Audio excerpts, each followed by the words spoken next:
Welcome back, and in case you just joined us, our guest is the former head of service in Kebbi State, Abubakar Udu Idris. We thank him for making time available for us this morning. I think Agba Eze, if I got that right, is on the line right now. Good morning.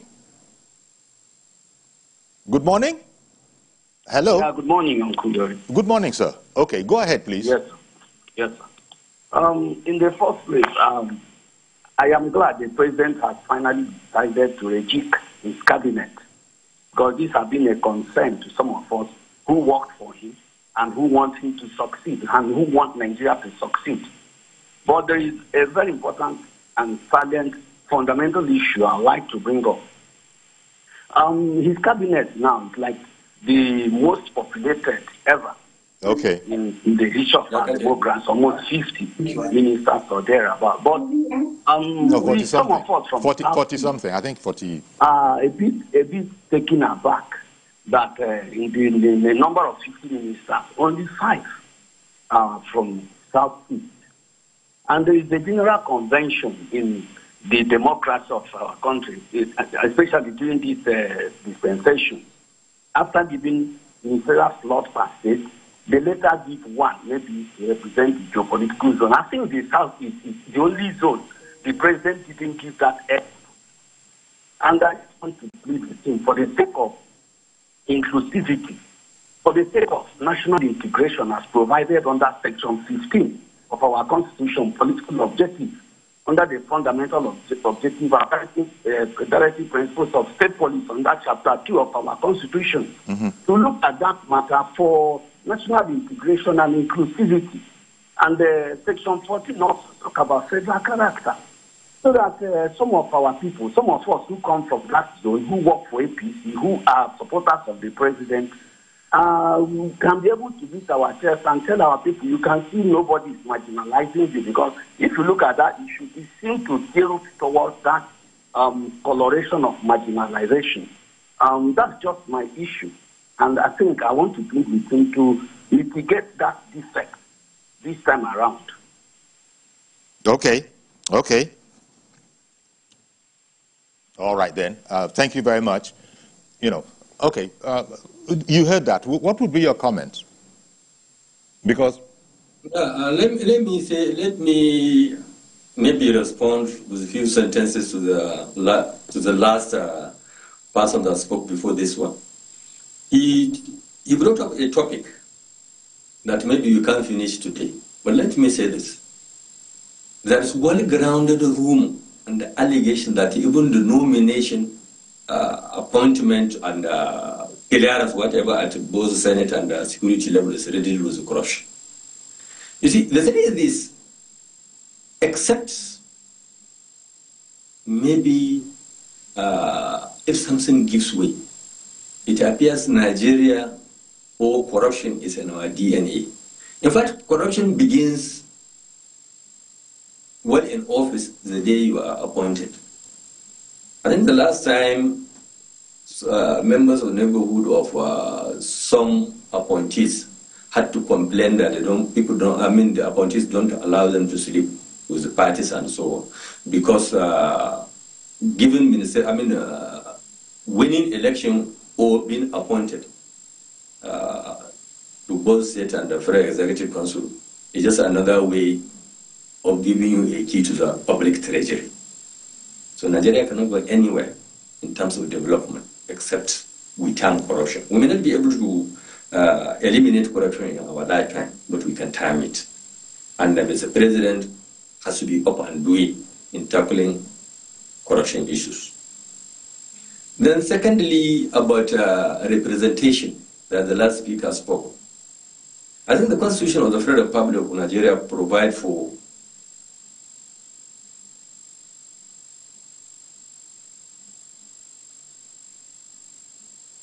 I think it must have frozen.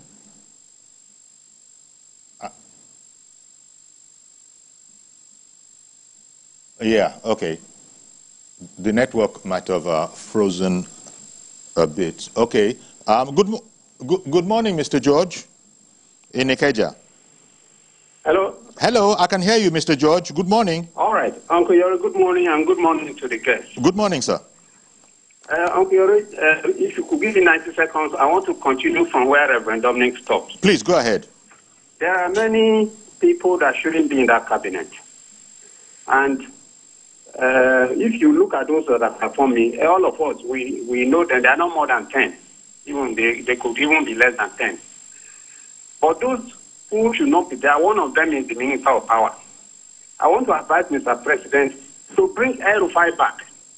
Before they sent him to the National Assembly for confirmation, he came with, he already had a roadmap. He was already constituting a team. This man that is there, as we speak, Uncle Yori, there is no roadmap. All we are seeing is just being and abetting this code to make us dry. We expect power to generate more. 200 million people can see light to use. All what he is interested is in these 3,000 megawatts we are having to make trillions out of it, giving these or 500,000 to a family for 1 month. We don't want that. There are many people that during the campaign from Kuyori, there was a young man who stepped down for Mr. President, the very first person to step down for Mr. President during the primaries in APC. Such persons, bring them on. And then there are some people in the cabinet, for it. It's not that Festus is doing very well in aviation. If I were the president, I would take him to Minister of Information, which is what will happen to information dissemination in this country. When the president was giving his report the other day, many of us were surprised that we did not even know he had done much. So there is need for information dissemination. We are not getting it. It's still business as usual. If he wants to actually perform well, he should close his eyes and rise above political considerations. Like the guest said, I agree with him that the president should go beyond the APC as a party. Look for Nigerians that can do it, irrespective of their political backgrounds. That's my suggestion. Well, thank you very much, Mr. George. And also thank you for bringing up that question, that issue, the point that there's no, because as our guest said, in fact, our guest, by the way, he actually ran for elective office in 2023. He was the PDP governorship candidate in Kebbi State. So you really see that there will be good men everywhere. We'll get them where we'll get them. Mr. President has in his cabinet, even if it is just one at the moment, I'm not sure how accurate I am there, but one non-APC member is quite well known up and down the land. Relating to that point, Abubakar Udu Idris, you yourself you're a politician. You would have been the governor in your native Kebbi if the electorate had said so.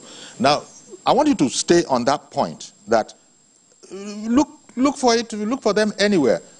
Do you think President Tinubu needs to do more in that regard? Yes. Before answering your question, let me make a correction. I contested for the governorship of Kebbi State under PRP, People's Revolution Party. Oh, sorry. Under? No, I haven't said it. Under PRP? People's Revolution Party. Oh, sorry. Yeah, yes. My bad, not PDP. My bad. Yes. You see, our prayer is that may God guide Mr. President against changes without difference. I think the previous speakers had made, one of the speakers had made a point that I truly, that took me back. Did you know that most of us don't even know those ministers? Most Nigerians don't know them. That most Nigerians don't know? Don't know these ministers. Okay. Number one, there are too many.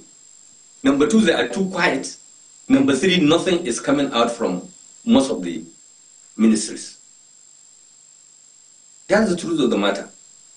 So, you see, before making the point I wanted to make, let me make this statement. Few, if any, Nigerian hates the person of President Ahmed Bola Tinubu. Nobody hates him.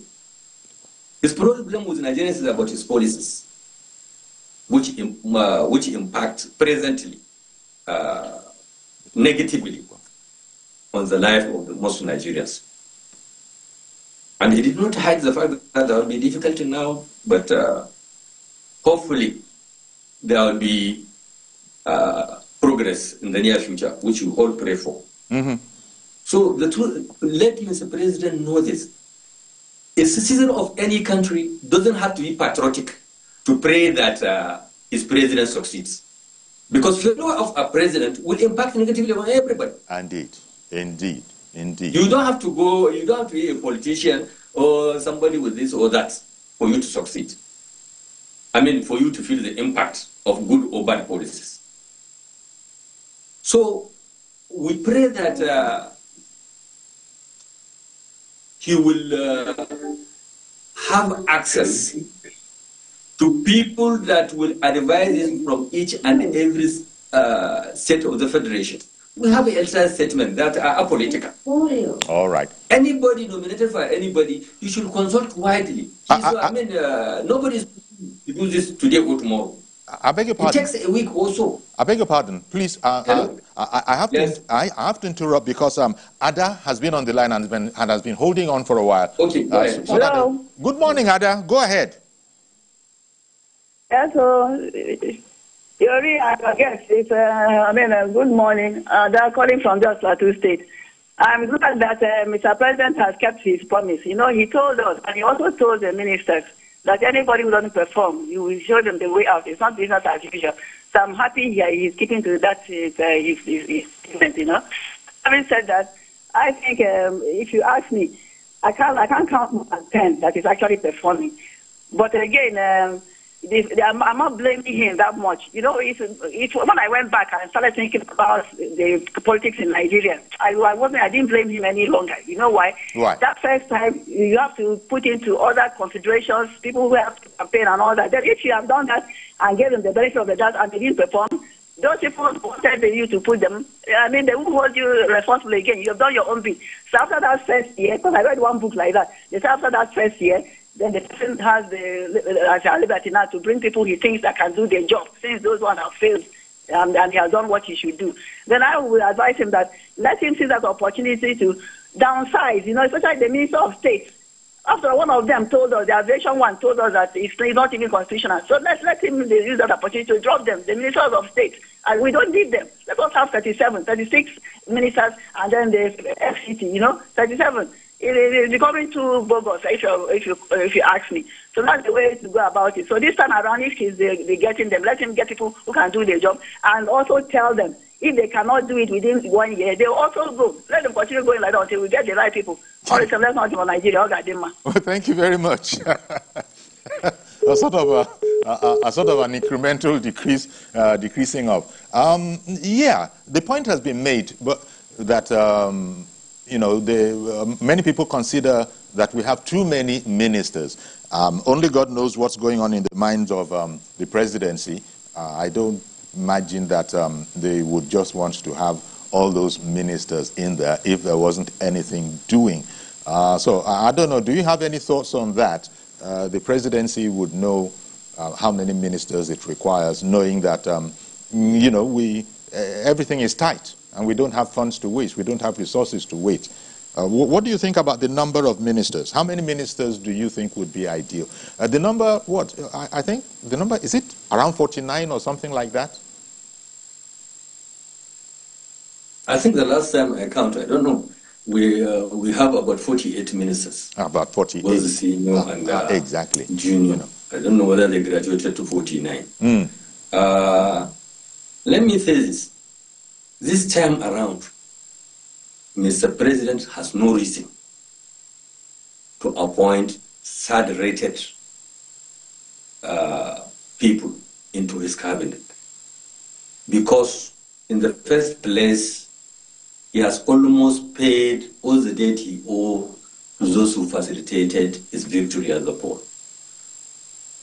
And I think the economic reality in the country which is not generally favorable to most Nigerians, called for downsizing of executive council. In fact, the government is too, the ministers are too many, there are too many. And in fact, most of them, a number of them are redundant. Because the more ministers you have, the more you take away certain duties and responsibility of a particular ministry or agency and take it to another place. The problem, the fact of the matter is we have to reduce the cost of governance. You can't be calling people to make sacrifice when you are not seen to be making any. Well, but reducing cost of governance is so important. As you are aware, we are constitutionally bound, aren't we? There are 24 ministries odd, allowing for a minister and his, minister of state. Probably that's how they arrived at the 48 that we were talking about. Can there really be a reduction beyond that? Does it mean that all those who govern Nigeria before Tinubu are not abiding by the provision of the Constitution? The Constitution said every state should have a minister. And there are 36 states. Which means that you should have only 36 ministers in the Federation. And I think no president before Tinubu violated this constitutional provision. Let us have 36 ministers as stipulated by the Constitution. Okay. Whether senior or junior, it must not exceed 36. Yes. Okay, that's indeed a recommendation that has come out from there. We pray so.